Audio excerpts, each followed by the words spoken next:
Hello साथियों, कैसे हैं आप सभी। मैं हितेश आप सभी का स्वागत करता हूं यूट्यूब चैनल ज्ञान विद्यालय में। कैसे आप सभी, आई होप आप सबकी प्रिपरेशन बहुत ही अच्छी चल रही होगी। तो चलिए अपने सेशन को आज स्टार्ट करते हैं, देखते हैं क्या कुछ खास है। जैसे कि आप सभी जानते हैं, मैं एसएससी एमटीएस की टॉप 5 और 5 टॉपिक्स के ऊपर ही वीडियोज़ बनाता था। तो आज मैं आप सभी के लिए उसी तरीके का सेशन लेके आया हूँ CHSL का। तो देखते हैं कितने क्वेश्चन आपसे बन सकते हैं। ठीक है, तो चलिए अपनी वीडियो को स्टार्ट करते हैं। यदि आप हमारे साथ पहली बार जुड़े तो प्लीज़ वीडियो को लाइक करना, शेयर करना और देन चैनल को सब्सक्राइब करना ना भूलें। तो देखते हैं कैसे क्वेश्चन हैं। जैसे कि मैंने आपको बताई दिए टॉपिक्स कौन कौन से होते हैं। ठीक है, हिस्ट्री के टॉप 5, ज्योग्राफी के टॉप 5, पॉलिटिकल साइंस के टॉप 5 और static GK, then current affairs को भी हम क्या करेंगे, साथ में कवर करते चलेंगे। तो सबसे बड़ा टॉपिक हमारा कौन सा है, हिस्ट्री। तो चलिए देखते हैं हिस्ट्री में क्या है, कुछ खास है आज। अकबर ने जीवन में पहली बार समुद्र कहाँ देखा था? तो कहाँ देखा था अकबर ने जीवन में first time? Option number C, तो खंबात की खाड़ी या बे ऑफ खंबत जिसे बोलते हैं, वहां उसने पहली बार समुद्र देखा था। ठीक है, तो इतना आप याद रखेंगे। और अकबर के 9 रत्न पूछ लेता, वो भी आपको याद होने चाहिए। ठीक है, मुगलों के शासनकाल में गवर्नर को मुख्यतः क्या कहा जाता था? ठीक है, पूछ रहा है in the reign of the Mughals the governor was mainly known as वजीर, वकील, सैन्य या सूबेदार। तो क्या हो जाएगा आपका सही आंसर? Option number B. ठीक है, सॉरी सूबेदार, ऑप्शन नंबर ए। तो मुगलों के समय में क्या कहा जाता था? सूबेदार कहा जाता था। ठीक है, तो इतना भी आप याद रखेंगे। बलबन द्वारा प्रारंभ की गई दरबारी प्रथा सिजदा को किस मुगल सम्राट ने समाप्त किया? ठीक है, तो सबसे पहले बात आती है इसको स्टार्ट किसने किया। ठीक है, सिजदा और पैबोस, 2 प्रथा स्टार्ट की थी, किसने की थी? बलबन ने। ठीक है, अब बात आती है इसको खत्म किसने किया? तो इसको खत्म करने वाला कौन था? शाहजहां। ठीक है, अब बात आती है दोस्तों, सिजदा प्रथा क्या होती है? सिजदा प्रथा का मतलब होता है कि सिर झुकाकर किसी को क्या करना, सलाम करना या अदा करना, या किसी को क्या करना, नमस्ते बोलना, जैसे कि हमारे लैंग्वेज में होता है। ठीक है, तो इस तरीके से आप ये रखें। और पैबोस का मतलब होता है किसी को पैर छू के उसका आशीर्वाद लेना या उसको प्रणाम करना। ठीक है, तो option number C will be our right answer. Vijayanagar और बहमनी सुल्तानों के बीच किस स्थान पर नियंत्रण के लिए बार बार लड़ाई हुई? तो कहाँ हुई थी? Option number A, Raichur Doab. ठीक है, तो इसकी जगह आपको ऑप्शन में मिल सकता है तुंगभद्रा। तो ये भी आपका राइट हो जाएगा, तुंगभद्रा, यदि ऑप्शन में लिखा होगा तो। ठीक है, और बात आती है अब विजयनगर एम्पायर की स्थापना किसने की थी? तो किसने की थी? 1336 में हरिहर और बुक्का नामक 2 भाइयों ने की थी। ठीक है, तो इतना भी आप याद रखेंगे। तो option number A will be our right answer. किस वायसराय की हत्या उसके कार्यकाल में हुई थी? तो किसकी हुई थी? ऑप्शन नंबर बी, लॉर्ड मायो की। ठीक है, लॉर्ड मायो के शासनकाल में क्या हुआ था? 1872 में इरेगुलर सेंसस हुई थी। ठीक है, इरेगुलर सेंसस यानी कि जनगणना हुई थी। ठीक है, और पूछ लेगा रेगुलर सेंसस कब हुई थी? तो 1881 में हुई थी, यानी कि 1881 में। किसके शासनकाल में? At the reign of lord Ripon. ठीक है, तो option number B will be our right answer. अब अगला टॉपिक क्या है दोस्तों हमारा? ज्योग्राफी का होने वाला। तो देखते हैं ज्योग्राफी में कैसे क्वेश्चंस रहेंगे। निम्नलिखित में से कौन सा भारत में पहला कंपनी प्रबंधित प्रमुख बंदरगाह है? तो कौन सा है? विशाखापट्टनम। तो option number D will be our right answer. और पूछ लेता है सबसे डीपेस्ट पोर्ट कौन सा है? तो सबसे गहरा बंदरगाह भी कौन सा है? विशाखापट्टनम। क्वेश्चन पूछता है कि भारत का सबसे नया निर्मित बंदरगाह कौन सा है? तो नया सबसे कौन सा है, ये भी आपको पता होना चाहिए। Port Blair. ठीक है, तो इतना आप याद रखेंगे। और नंबर 1 पोर्ट कौन सा है? Mumbai. Option number D will be our right answer. निम्नलिखित में से कौन अंतर्देशीय जल निकासी क्षेत्र है? तो कौन सा है? सांबर, एरिया चिलिका या एरिया ऑफ चिल्का, और है मानसरोवर लेक या रैन ऑफ कुछ। तो option number D will be our right answer. यहाँ पे गलत लिखा है, तो यहाँ पे आंसर क्या आएगा? कच्छ का रण। ठीक है, तो ये कहाँ पड़ता है? गुजरात के अंदर। और आपसे पूछता है कि गधों के लिए प्रसिद्ध नेशनल पार्क कौन सा है, तो कच्छ का रण, तो ये भी आप याद रखेंगे। Option number D will be our right answer. Bharat के उत्तरतम बिंदु का क्या नाम है, ठीक है, तो सबसे उत्तर के बिंदु का क्या नाम है, इंदिरा कोल, ठीक है, जिसे आप बोलते हैं ये कहाँ का है, नॉर्थ का, और साउथ का पूछ लेगा तो इंदिरा पॉइंट, ठीक है, तो इतना आप याद रखेंगे। Option number A will be our right answer.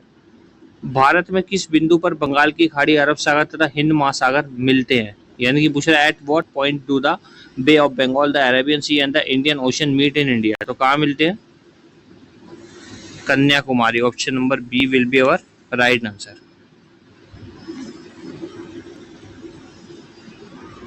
Bharat के स्थल सीमा की लंबाई कितने किलोमीटर, तो स्थल सीमा की लंबाई कितनी है, 15,200 किलोमीटर। आपसे पूछ लेगा उत्तर से दक्षिण की लंबाई कितनी है, तो ये भी आपको याद होनी चाहिए, ठीक है,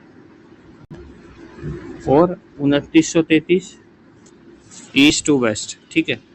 तो आगे चलते हैं, option number D will be our right answer. अब अगला टॉपिक है पॉलिटिकल साइंस, तो चलिए पॉलिटिकल साइंस में देखते हैं टॉप 5 में से आपके कितने नंबर आएंगे, ठीक है। भारतीय संविधान के किस अनुच्छेद के अंतर्गत चुनाव आयोग का प्रावधान है, तो चुनाव आयोग का प्रावधान किसके अंदर है, 324 के अंदर। Option number C will be our right answer. 1957 में भारत में त्रिस्तरीय पंचायत राज की सिफारिश सबसे पहले किस समिति ने की थी, तो किसने की थी, बलवंत राय मेहता समिति, ठीक है।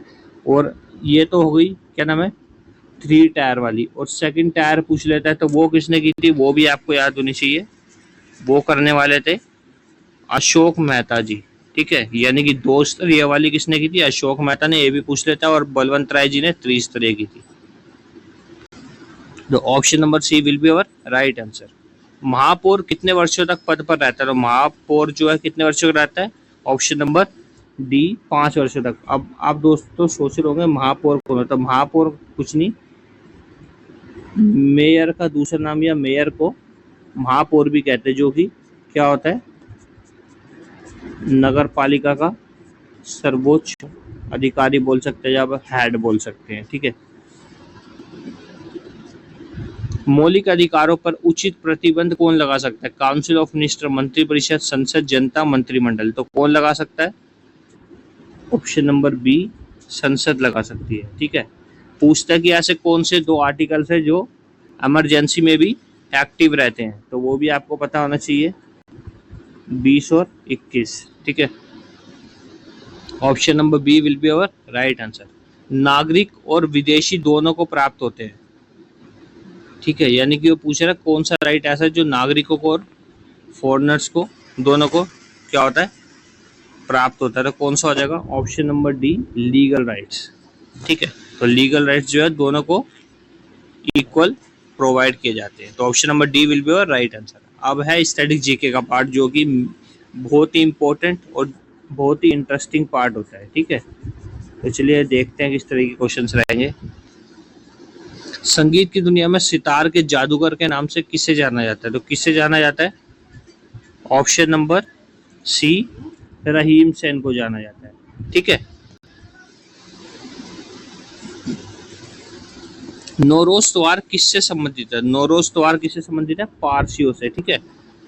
क्वेश्चन पूछता है नौरोज त्योहार को की शुरुआत करने वाला कौन था, तो किसने की थी, ये भी आपको याद होना चाहिए, बलबन द्वारा स्टार्ट किया गया था, ठीक है।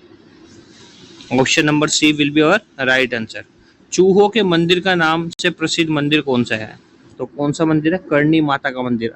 क्वेश्चन आता है चूहों के लिए प्रसिद्ध करणी माता का मंदिर किस राज्य में स्थित है, तो ये भी आपको याद होना चाहिए, राजस्थान में स्थित है, ठीक है। Option number A will be our right answer.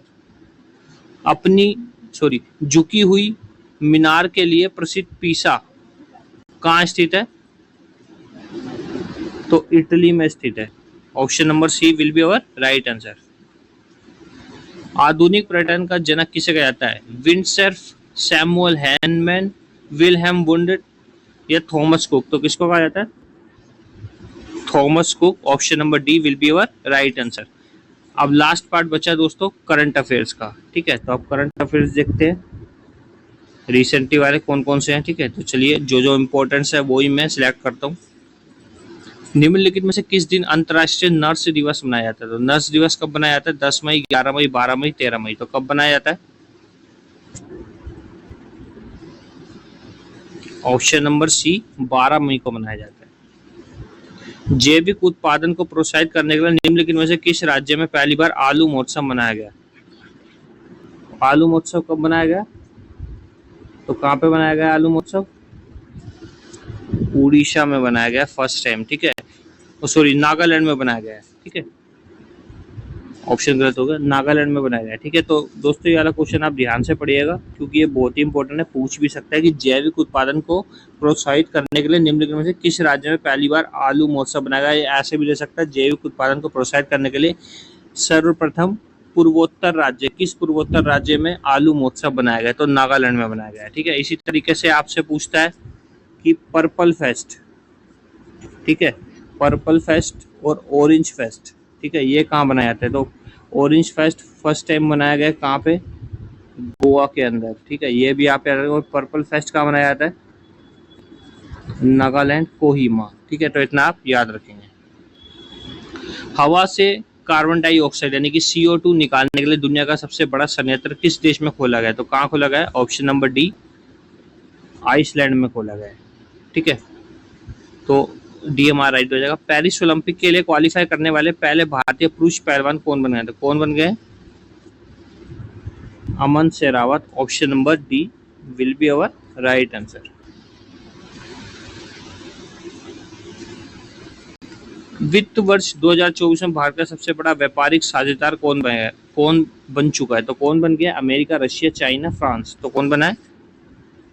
China. तो option number C will be our right answer. इसी के साथ दोस्तों हमारी सेशन खत्म होता है। यदि आपको अच्छा लगा तो प्लीज ज़्यादा शेयर करें, देन चैनल को सब्सक्राइब करें। Thanks for watching my video.